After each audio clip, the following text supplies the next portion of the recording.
بسا اوقات بہت سی محنتوں کا نتیجہ انسان دیکھتا ہے کہ ضائع چلا گیا. میں نے 10 سال محنت کی، حاصل کوئی نہیں نکلا. یہ ثمرات کیا ہیں؟ محنتوں کے ثمرات کا ضیاع. کوشش آپ نے کی، قسمت کی خوبی دیکھی ہے، ٹوٹی کہاں کمن، 2-4 ہاتھ جب کے لبے بام رہ گئے. Be prepared. ایک شاعر کے یہ اشعار ہیں، وہ کمیونسٹ تھا، میں نام بھی نہیں لیتا، لیکن یہ کہ یہ اسی انقلابی، چونکہ ان کا بھی ایک انقلابی نظریہ ہے، انقلابی عمل میں یہ سارے مراحل آتے ہیں. کوئی سیٹ بیک آیا، فرض کیجئے کوئی ناکامی ہو گئی، تو اپنے ساتھیوں کو دل بندھانے کے لیے یہ فصل امیدوں کی ہمدم اس بار بھی غارت جائے گی، سب محنت صبحوں شاموں کی اب کے بھی اکارت جائے گی. میرے نبی کے ثمرات کا جو لفظ یہاں آیا ہے، وَنَقْصٍ مِّنَ الْأَمْوَالِ وَالْأَنفُسِ وَالثَّمَرَاتِ، سب محنت صبحوں شاموں کی اب کے بھی اکارت جائے گی. دھرتی کے کونوں کھدروں میں پھر اپنے لہو کی کھاد بھرو، پھر مٹی سینچو اشکوں سے، پھر اگلی رت کی فکر کرو، پھر اگلی رت کی فکر کرو، جب پھر ایک بار اجڑنا ہے. ایک فصل پکی تو بھر پایا، تب تک تو یہی کچھ کرنا ہے. ایک مقصد ہے سامنے، انقلاب برپا کرنا ہے. ایک کوشش ناکام ہو جائے کوئی پرواہ نہیں، نیکسٹ. پھر تیار رہو ناکامی کے لیے. ایسا نہ ہو جو انگریزی میں کہتے ہیں hope for the best but be prepared for the worst. ایسا نہ ہو کہ دوسری مرتبہ ناکام ہو کے بددل ہو جاؤ، تمہاری ہمتیں جواب دے جائیں. نہیں، پہلے سے تیار رہو کہ دوسری مرتبہ بھی ناکامی آئے تو آئے، لیکن جب تک کہ کامیابی حاصل نہیں ہوتی ہمیں یہ کام کیے چلے جائیں. دیکھیے سیرت میں آیا کہ نہیں یہ واقعہ. بدر میں مسلمانوں کو فتح ہوئی تو احد میں زک پہنچی کہ نہیں؟ 70 صحابہ شہید ہوئے کہ نہیں؟ اگر ان کی ہمتیں جواب دے جاتی تو گاڑی کیسے چلتی آگے؟ تو فرمایا وَلَنَبْلُوَنَّكُمْ بِشَيْءٍ مِّنَ الْخَوْفِ وَالْجُوعِ وَنَقْصٍ مِّنَ الْأَمْوَالِ وَالْأَنفُسِ وَالثَّمَرَاتِ. ہم تمہیں لازم آزمائیں گے، خوف کی کیفیت سے، فقر و فاقے کی کیفیت سے، بھوک سے، جان کے نقصان سے، مال کے نقصان سے، محنتوں کے حاصل کے ضائع ہو جانے سے. وَبَشِّرِ الصَّابِرِينَ، اور اے نبی بشارت دیجئے صبر کرنے والوں کو. الَّذِينَ إِذَا أَصَابَتْهُمْ مُصِيبَةٌ، وہ کہ جب ان پر کوئی تکلیف آئے، کوئی مصیبت آئے، کوئی آزمائش آئے، قالوا انا للہ وانا الیہ راجعون، وہ یہ کہیں کہ ہم اللہ ہی کے ہیں، اللہ ہی کی طرف لوٹ جانا ہے. یہ وہی انداز ہے جو میں نے فارسی کا شعر سنایا تھا آپ کو کہ سرے تسلیم خم ہے جو مزاج یار میں آئے. وہ ہمارا مولا ہے، ہمارا آقا ہے. اگر اسے یہی منظور ہے تو ہمیں بھی یہی منظور ہے. میں نے تسلیم و رضا کی بات کی تھی نا، آپ کو کچھ شعر سنائے تھے. ایک شعر اور سنیے، اور یہ کس کا ہے؟ محمد علی جوہر کا. ایک مرتبہ جیل گئے، ان کی ایک بیٹی جوان بیمار ہوئی، فوت ہو گئی. باہر چھوڑا انگریز نے، جاؤ بھائی دفن کر دو بیٹی کو. دوسری مرتبہ جیل گئے، دوسری جوان بیٹی اسی مرض میں مبتلا ہوئی. اب یہ جیل میں ہے، خبر پہنچی کہ دوسری بیٹی کے اوپر بھی اسی مرض کا حملہ ہوا ہے. ایک نظم لکھی ہے جس کا آخری شعر یہ ہے، تیری صحت ہمیں منظور ہے لیکن اس کو نہیں منظور تو پھر ہم کو بھی منظور نہیں. یہ ہے، جب تک یہ کیفیت نہ ہو اس میدان میں آدمی ثابت قدم نہیں رہ سکتا کہ میرے رب کو اگر یہ منظور ہے تو یہی مجھے منظور ہے، اور تیری صحت ہمیں چاہیے تو ضرور، لیکن ہمارے رب کو منظور نہیں تو ہمیں بھی منظور. راضی برضائے رب. وَبَشِّرِ الصَّابِرِينَ الَّذِينَ إِذَا أَصَابَتْهُمْ مُصِيبَةٌ قَالُوا إِنَّا لِلَّهِ وَإِنَّا إِلَيْهِ رَاجِعُونَ. نہ شود نصیب دشمن کے شود ہلاک تیغت، سرے دوستاں سلامت کے تو خنجر آزمائے. اولئک علیہم صلوات من ربہم ورحمہ، یہی ہیں وہ لوگ جن پر ان کے رب کی طرف سے عنایتیں ہیں اور رحمتیں ہیں.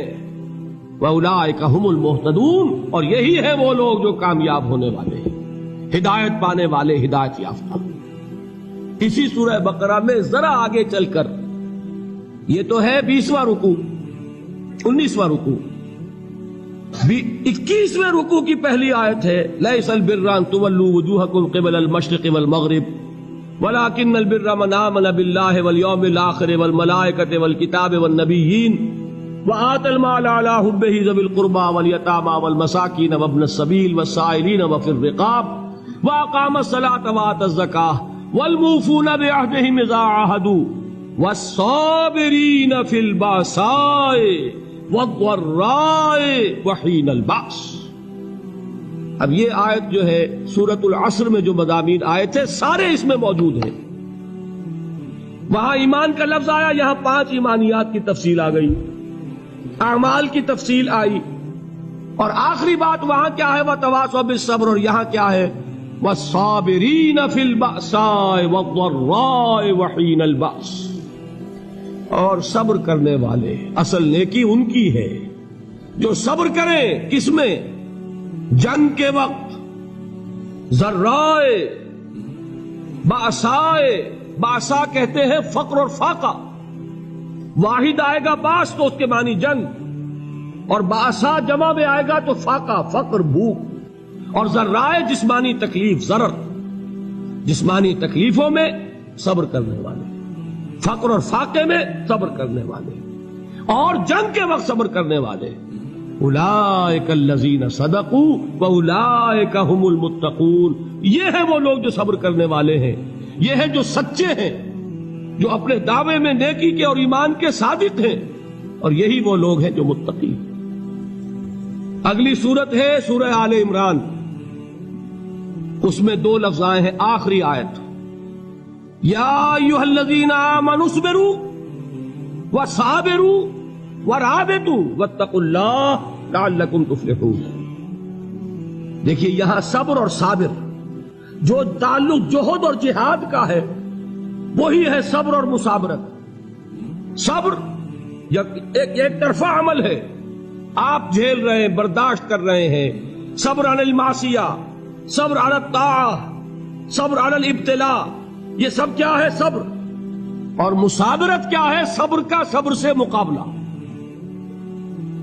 یہ سورہ آل عمران اب وقت نہیں ہے، میں آپ کو سناتا اللہ تعالیٰ نے کیسے کیسے مسلمانوں سے کہا، مسلمانوں تمہیں زک پہنچی ہے تو انہیں بھی تو پہنچی تھی. ان کے 70 نہیں مارے گئے تھے بدر میں؟ ان کے حوصلے جو ہیں وہ تو پست نہیں ہوئے، وہ اگلے سال آ گئے تم پر چڑھائی کر کے. تم کیوں اتنا برا مان رہے ہو؟ تمہارے دل اتنے زخمی کیوں ہو گئے؟ تمہیں تکلیف پہنچتی ہے تو انہیں بھی پہنچتی ہے. اپنی غیرت جو ہے ہمیں ذرا اس کا جائزہ لینا چاہیے. لوگ باطل نظریات کے لیے کتنی قربانیاں دے رہے ہیں، لوگ باطل چیزوں کے فروغ کے لیے کتنی محنتیں کر رہے ہیں. جیسا کہ میں نے ابھی کہا تھا، اسی غیرت کو چیلنج کرنے کے لیے، ذرا آپ کی حمیت دینی کو جوش دلانے کے لیے، قادیانی نوجوان کتنی تعداد میں اپنے آپ کو دین کے لیے وقف کرتا ہے، اور آپ کتنے نوجوان ہیں جو اپنے آپ کو دین کے لیے وقف کرتے ہیں، اور ہوں وہ کھاتے پیتے گھرانوں کے لوگ. یہ نہیں ہے کہ اگر کوئی اور کام نہیں کر سکتا تو پھر یہ ہے کہ وہ دین کے کام میں لگ جائے. باصلاحیت لوگ، کھاتے پیتے لوگ، ذہنی استعداد رکھنے والے لوگ، اونچے گھرانوں کے لوگ، وہ وقف کریں اپنے آپ کو دین کے لیے. اس کے بغیر کیسے باہر آ جائے گی، کیسے رونق آ جائے گی؟ تو دنیا میں باطل نظریات والے جو ہیں، یہ بات کہی گئی ہے مسلمانوں تم اگر توحید کے لیے لڑ رہے ہو، دیکھتے نہیں ابو جہل کو، اس نے گردن کٹوائی ہے شرک کے لیے، شرک کے لیے گردن کٹوائے، اور تم توحید کے لیے گردن کٹوانے کو تیار نہ ہو. اس نے گردن کٹوائی کہ نہیں کٹوائی؟ اور کس طرح کٹوائی ہے؟ کیونکہ بڑا متکبر قسم کا، فرعون قسم کا شخص تھا. جب گردن کاٹنے لگے تو کہتا ہے ذرا نیچے سے کاٹنا، تاکہ جب تم نیزے کے اوپر چڑھاؤ میرے سر کو تو اونچا نظر آئے، معلوم ہو سردار کا سر. وہ بدبخت مرتے ہوئے بھی جو اس کی کیفیت تھی نا، اس کو ذہن میں رکھیے. تو یہ اس لوگوں نے قربانیاں دی، جانے دی. تو فرمایا اگر تم ان سے زیادہ قربانی نہیں دو گے، جو نوٹ کر لیجئے اس کو، مجرد اگر حق کو غالب کرنا اللہ کے ذمے ہو تو آنے واحد میں غالب کر دے گا، تمہیں تکلیف ہی دینے کی ضرورت نہیں. سمجھ رہے؟ کیا اللہ کے مقابلے میں کوئی باطل کی طاقت ٹھہر سکتی ہے؟ یہ تمہارے ایمان کا امتحان ہے، یہ تمہارے خلوص کی آزمائش ہے، یہ تمہارے امتحان کا ثبوت درکار ہے کہ اللہ تعالیٰ دیکھنا چاہتا ہے تم اس کے لیے اپنی جانیں قربان کرنے کو تیار ہو کہ نہیں، تم اس کے لیے تن من دھن لگانے کو تیار ہو کہ نہیں۔ اور یہ جان لو کہ اگر کفار اور مشرکین اور ملحدین اور باطل نظریات والے وہ جو کچھ قربانیاں اپنے باطل نظریات کے لیے دے رہے ہیں ان سے زیادہ اگر تم نہیں دو گے تو حق غالب نہیں ہوگا۔ انہوں نے جو صبر کیا ہے اپنے باطل نظریات پر، اگر تم اس سے زیادہ صبر کا ثبوت نہیں دو گے اپنے اس حق پر تو حق غالب نہیں ہوگا۔ اس لیے فرمایا یا ایھا الذین آمنوا اصبروا وصابروا، نہ صرف یہ کہ صبر کرو بلکہ صبر میں اپنے دشمنوں سے آگے نکلو، ان کے صبر سے بڑھ کر صبر کرو۔ ورابطوا، مرابطہ کہتے ہیں چوکس رہنا، ہوشیار، پہرا دو، ایسا نہ ہو کہ دشمن جو ہے غفلت میں تمہارے اوپر کوئی حملہ جو ہے کر بیٹھے۔